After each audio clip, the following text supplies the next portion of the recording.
Şu anda horlama cerrahlık yapıyoruz.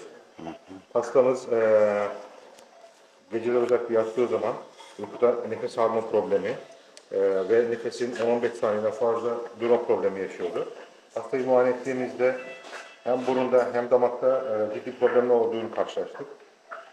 Şimdi öncelikle problemi çözmek için damağı yukarı doğru asacağız. Daha sonra da burundaki nefes yolunu tıkayan eğriliği ve burun ön tarafındaki çökmeyi düzelteceğiz.